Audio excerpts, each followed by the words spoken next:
Bismillahirrahmanirrahim.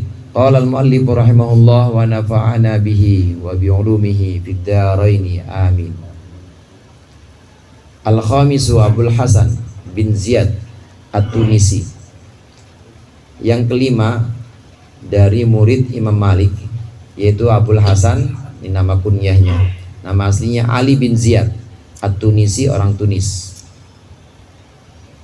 Sami'a min Malik wa Thawri wa Laits bin Sa'ad. Dia belajar atau mendengarkan ilmu dari Imam Malik, dari Imam Thawri, dan juga dari Imam Laits bin Sa'ad wa ghairihim, dan lain-lain ulama lainnya. Walam yakum bi asrihi fi Afriqiyata, dan tidak ada pada masanya di Afrika mislahu yang semisal dia, misluhu yang semisal dia. Sami'a minhu belajar darinya Asad bin Al-Furat wa Syahnun, dan Syahnun wa ghairuhuma, dan lain-lain. Rawa'an Malikin al-Muwatta'ah wa kutuban. Dia meriwayatkan langsung dari Imam Malik kitab Muwatta' dan beberapa kitab lain. Wa huwa muallimu Syahnun al-Fiqha. Dia adalah gurunya Syahnun, yang mengajarkan Syahnun al-Fiqha akan fikih. Bahkan Syahnun la yuqaddimu alaihi ahadan. Dan Syahnun itu tidak pernah mengutamakan atas Ali bin Ziyad ahadan, satu orang pun min ahli Afrikiyah, dari penduduk Afrika. Bakana ahlal ilmi bil Qairawan, dan dia Ali bin Ziyad ini adalah ahli ilmu di Qairawan, sebuah daerah sana. Idah talafu fi mas'alatin katabu biha. Idah talafu fi mas'alatin, ketika ahlul ilmi, ketika para pelajar atau para guru, pelajar dan guru berselisih dalam sebuah masalah, maka katabu biha, maka mereka menuliskan masalah itu ila Ali bin Ziyad, kepada Ali bin Ziyad. Jadi ditulis masalahnya apa, kemudian ditanyakan, bentuknya seperti risalah atau pertanyaan, ditanyakan kepada Ali bin Ziyad.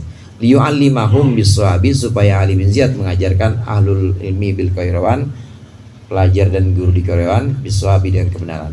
Qala Sahnun, berkata Sahnun, laukana li Ali bin Ziyad minat tolabi, apabila ada milik dari Ali bin Ziyad minat tolabi, dari tolabul ilmi, malil misriyin, sesuatu yang untuk orang-orang Mesir, ma fatahu minhum ahadun, maka tidak akan luput darinya minhum, tidak akan luput darinya, tidak akan luput akan sesuatu itu minhum, darinya, dari orang-orang Mesir, ahadun, satu orang pun.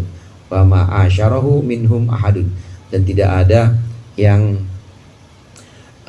muasyarah itu bersama dengannya, minhum, dari penduduk Mesir, ahadun, satu orang pun. Tufiya sanata mi'ah wa talatah wa thamanin, wafat tahun 183 Hijriah. Ali bin Ziyad kenal dengan Abul Hasan.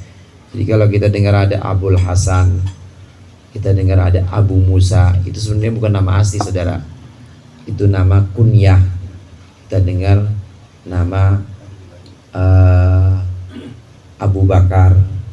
Abu Bakar bukan nama asli itu. Nama aslinya Abdullah bin Quhafah. Kita dengar ada nama Abu Hurairah, bukan nama asli. Abu itu nama kunyah. Nah, di sini nama aslinya Ali bin Ziyad. Ini murid Imam Malik yang ada di Afrika. Kita sedang membahas murid Imam Malik yang ada di Afrika, yang kemudian menyebarkan madhab Maliki di Afrika sana. Yang kelima yaitu Ali bin Ziyad. Dia orang Tunis. Ali bin Ziyad orang Tunis, belajar langsung dari Imam Malik, dari Imam At-Thawri, dan juga dari Imam Laits bin Sa'ad. Di Afrika tidak ada yang setara dengan Ali bin Ziyad. Jadi di Afrika itu yang paling alim ya Ali bin Ziyad ini, muridnya Imam Malik. Murid-murid dari murid-murid dari Ali bin Ziyad ini banyak. Di antaranya Asad bin Furat dan juga Sahnun. Nah, Sahnun nanti ini akan dibahas. Sahnun inilah yang kemudian juga cemerlang atau bersinar di Afrika, muridnya ini, murid dari Ali bin Ziyad. Ali bin Ziyad ini dia meriwayatkan kitab Muwatta langsung dari Imam Malik dan juga dari beberapa kitab. Nah, beberapa kitab dia langsung mendengarkan dari Imam Malik. Jadi semacam talaqi atau semacam ijazah langsung dari Imam Malik. Ini Ali bin Ziyad. Kata yang mengajarkan Sahnun, ulama terkenal juga di Afrika pada waktu itu, mengajarkan fikihnya, yang mengajarkan adalah Ali bin Ziyad. Oleh karenanya Sahnun punya kedekatan. Sahnun bukan nama perempuan Pak, nama laki, nama muridnya Ali bin Ziyad. Nah, Sahnun ini punya kedekatan sampai-sampai beliau bilang, katanya di Afrika itu tidak ada yang setara dan sebanding dengan Ali bin Ziyad, dan aku sangat menghormatinya, sangat menghormati. Tidak ada satupun yang aku muliakan melebihi Ali bin Ziyad. Orang-orang kalau berselisih atau kalau punya satu pertanyaan, persoalan, maka mereka rembukan sama-sama, kemudian ditulis poin-poinnya. Nanti ini kemudian dikirim kepada Ali bin Ziyad. Nah, setelah itu baru mereka ngaji bareng-bareng. Ini yang pengen kita tanyakan. Jadi dibuka kuliah umum atau dibuka kelas di mana Ali bin Ziyad mengajarkan mereka tentang masalah yang mereka tanyakan ini. Kata muridnya, kata Sahnun, kalau di Mesir itu, kalau Ali bin Ziyad tinggal di Mesir, maka tidak ada satu orang pun yang bakal melewati Ali bin Ziyad. Pasti setelah belajar pada Imam Malik, pasti belajar pada Ali bin Ziyad. Ini saking alimnya Ali bin Ziyad. Beliau wafat tahun 183. Kemudian yang keenam, Asad bin Al-Furat, asluhu min Nisabur. Dia dari Nisabur. Wa wulida biharran min diyari Bakrin. Dia dilahirkan di Haran dari sebuah daerah Bakar. Wa nasya'a bi Tunis. Dia tumbuh di Tunisia. Wa tafaqaha bi Ali bin Ziyad. Dia belajar fikih dengan Ali bin Ziyad. Jadi muridnya Ali bin Ziyad ini Asad bin Furat tadi sempat disinggung. Tsumma sara ilal masyriq. Kemudian dia berjalan ke timur. Fasami Amin Malik Muwatta'ahu. Maka dia mendengar dari Imam Malik Muwatta'nya. Wa ghairahu dan selain Muwatta'. Tsumma dhahaba ilal Iraqi. Kemudian dia pergi ke Irak. Falaqiya Aba Yusuf wa Muhammad bin Hasan wa Asad bin Amr. Maka dia bertemu dengan Abu Yusuf. Ini murid-muridnya Imam Abu Hanifah. Muhammad bin Hasan, Asad bin Amr, ashabu Abi Hanifah, murid-muridnya Imam Abu Hanifah. Fatafaqaha bihim. Maka Ibnu Furat belajar fikih bersama mereka. Wa akhadha anhu Abu Yusuf Muwatta' Malik. Dan Abu Yusuf mengambil dari Ibnu Furat, mengambil Muwatta'nya Imam Malik. Maksudnya ngambil ijazah atau ngambil pelajaran dari Ibnu Furat. Wa huwa mualliful mudawwanah. Dia adalah seorang pengarang satu diwan atau satu karya allati sayati dzikruha, yang akan disebutkan nanti penuturan diwan itu fi hisari suratin fi hisari surati waswasa, nama daerah nih. Sanata miatain wa talatata asyar wa huwa amirul jaishi wa qadiyah. Wafat tahun 213 dan dia adalah seorang pemimpin pasukan dan wa qadihi dan juga hakim dari sebuah barisan, sebuah pasukan.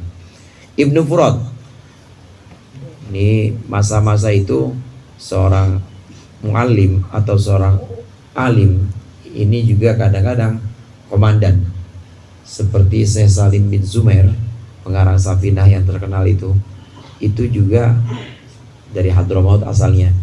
Itu sampainya ke Indonesia ini setelah beberapa perjalanan, diantaranya juga perjalanan militer. Jadi sebuah perjalanan yang memang mengharuskan dia sebagai seorang tentara. Ibnu Furat juga begitu. Ibnu Furat Amirul Jaish. Ibnu Furat juga seorang komandan. Ibnu Furat ini muridnya Imam Malik. Ibnu Furat belajar awalnya pertama kepada Hasan bin Ziyad. Jadi di Afrika beberapa orang belajar kepada murid Imam Malik dulu. Tapi Imam Maliknya masih hidup. Imam Maliknya masih ada di Madinah. Di Afrika ini belajar kepada murid-muridnya Imam Malik dulu yang udah pernah datang ke Madinah belajar. Jadi semacam alumni Madinah sampai ke Afrika belajar dulu, belajar kepada alumni Madinah atau murid-muridnya Imam Malik. Belajar Muwatta, Ibnu Furad juga belajar Muwatta. Nah, setelah belajar dari muridnya baru datang ke Madinah. Saat itu mungkin sembari haji kemudian ke Madinah ziarah Rasul, kemudian ngaji langsung kepada Imam Malik. Awalnya masih melalui muridnya di Afrika. Nah, setelah ini Ibnu Furad setelah dari Madinah menerima Muwatta langsung dari Imam Malik, ini kemudian melakukan perjalanan ke Irak. Jadi berjalan ke arah timur. Di Irak bertemu dengan murid-muridnya Abu Hanifah. Di antaranya muridnya bertemu dengan murid Abu Hanifah yang terkenal itu yang paling senior, Abu Yusuf. Kemudian Muhammad bin Hasan Asy-Syaibani. Kemudian Asad bin Amr. Ini murid-muridnya Abu Hanifah ini. Nah, mereka satu sisi Ibnu Furad, muridnya Imam Malik ini, satu sisi belajar madhab Imam Abu Hanifah dari murid-muridnya Abu Hanifah di Irak. Jadi Irak itu kebanyakan madhabnya Hanafi pada waktu itu. Banyak murid Imam Abu Hanifah dan Imam Abu Hanifah di Irak. Wafatnya juga di sana. Kemudian madhabnya berkembang di sana. Ibnu Furad, muridnya Imam Malik, ke Irak untuk belajar madhab Hanafi satu sisi. Tapi di sisi lain, murid-muridnya Imam Abu Hanifah seperti Abu Yusuf, Muhammad bin Hasan Asy-Syaibani ini juga ngambil ijazah Muwatta, ngambil ijazah kitabnya Imam Malik. Ini udah terjadi sejak dulu. Jadi perbedaan mazhab atau perbedaan pandangan fikih, tapi tetap dia menghargai dan tetap mencari sanad. Walaupun dia muridnya Imam Malik, tapi dia tetap belajar mazhab Hanafi. Walaupun dia muridnya Imam Abu Hanifah, dia tetap ngambil sanad kitab Muwatta, ngambil sanad kitab Muwattanya Imam Malik. Memang pada waktu itu hadirin, yang satu lettingan atau satu umurnya nggak beda jauh, itu dua, yaitu Imam Abu Hanifah dan Imam Malik waktu itu. Imam Abu Hanifah dan Imam Malik ini yang udah kita bahas dari awal. Pertama kan kita bahas Imam Abu Hanifah, memang yang usianya lebih tua. Baru setelah itu Imam Malik, dan sekarang murid-murid Imam Malik. Selisihnya hanya beberapa tahun antara Imam Abu Hanifah dengan Imam Malik, beda usianya hanya sedikit. Di antara keduanya ini memang beda metode.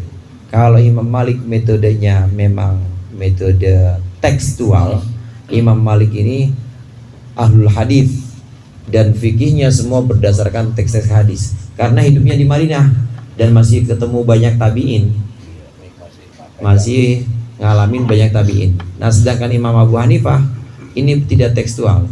Imam Abu Hanifah lebih disebut sebagai ahlul ra'yi, bukan ahlul hadis, tapi rasional. Pakai hadis juga, pakai Quran juga, cuma nggak terlalu banyak. Lebih banyak pakai logika. Hanya murid-muridnya nggak fanatik, nggak terus muridnya Imam Abu Hanifah musuhan sama Imam Malik, sama murid-muridnya enggak. Justru murid-muridnya Imam Abu Hanifah ngambil Muwatta atau sanad Muwattanya Imam Malik. Begitu juga muridnya Imam Malik seperti Ibnu Furad ini meskipun dia muridnya Imam Malik yang sangat ahlul hadis atau sangat tekstual, pokoknya fikih itu ya harus melalui sanad, ini bukan berarti anti kepada muridnya Imam Abu Hanifah. Justru belajar mazhab Imam Abu Hanifah. Ini juga yang terjadi pada perjalanan intelektual Imam Syafi'i. Imam Syafi'i itu kan awalnya Imam Malik, awalnya belajarnya kepada Imam Malik. Jadi ahlul hadis di Madinah kurang lebih selama 9 tahun Imam Syafi'i. Nah, setelah itu baru pamit sama gurunya, sama Imam Malik, pengen ke Irak, pengen belajar pada orang yang juga tidak kalah keilmuannya dibanding dengan Imam Malik. Diizinkan oleh Imam Malik, dibekelin lagi. Imam Malik kaya, saudara, kaya Imam Malik, Imam Syafi'i itu kan kaya. termasuk Imam Abu Hanifah juga kaya. Dibekelin, akhirnya pergi ke Irak. Cuma sampai di sana di Irak, Imam Abu Hanifah udah meninggal, udah wafat. Jadi nggak ada fanatisme mazhab, justru ya mereka mencoba menggabungkan antara dua kecenderungan ini. Yang satunya sangat tekstual, mazhab Maliki, yang satunya sangat rasional. Imam Syafi'i berhasil menggabungkannya. Maka di mazhab kita, di mazhab Imam Syafi'i ini kita mengenal dasar dari fikih, sumber-sumber fikih itu ada 4. Yang pertama Al-Quran, kemudian Sunnah, kemudian Ijma, dan Qiyas. Qiyas ini sangat rasional. Qiyas sangat rasional. Ini mirip-mirip dengan madhab Irak atau madhabnya Imam Abu Hanifah. Qiyas, karena Qiyas udah nggak tidak menggunakan hadis dan Quran saja, tapi sudah menggunakan rasio atau akal, sudah menggunakan akal, pikiran. Ini digabungkan, kecenderungan ini digabungkan oleh antara lain oleh Imam Syafi'i. Jadi madhab Imam Syafi'i ini madhab yang bisa dikatakan sempurna. Jadi merupakan sebuah sintesis, ada tesis, ada antitesis, ada sintesis. Yaitu gabungan perpaduan antara dua metode Imam Malik dan Imam Abu Hanifah. Inilah 2 murid dari Imam Malik yang ada di Afrika, yaitu Ali bin Ziyad dan Asad bin Furat. Insya Allah kita lanjutkan murid-murid Imam Malik yang berikutnya yang ada di Afrika. Abdus Salam bin Said At-Tanuhi, wallahu a'lam bissawab. Mudah-mudahan bermanfaat. Lebih kurangnya mohon maaf. Wallahul muwaffiq ila aqwamit thoriq. Wassalamualaikum warahmatullahi wabarakatuh.